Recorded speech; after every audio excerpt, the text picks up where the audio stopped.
You know what slavery really tried to kill? Not just freedom, not just bodies. It tried to kill connection. It tried to make it impossible for you to ever find your people again.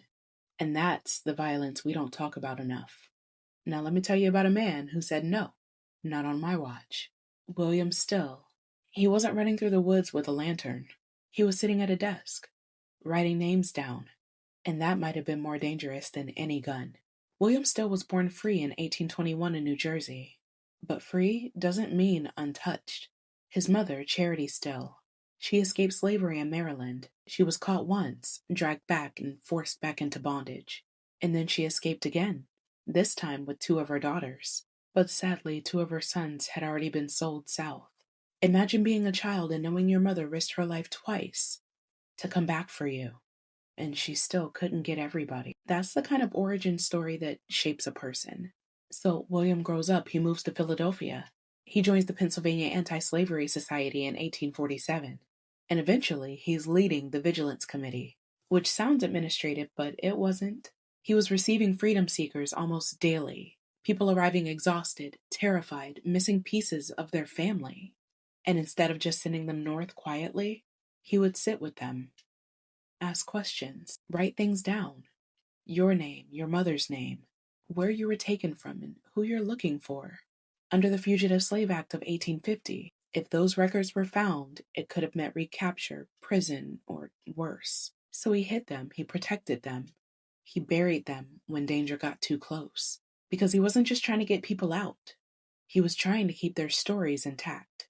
And then something happens that feels almost unreal. A man comes into his office looking for help, and they talk.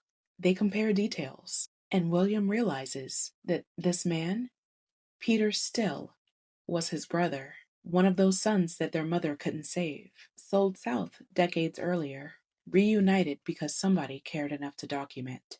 That is restoration. After the war in 1872, he publishes the Underground Railroad records, not for applause, for families, for proof, for memory.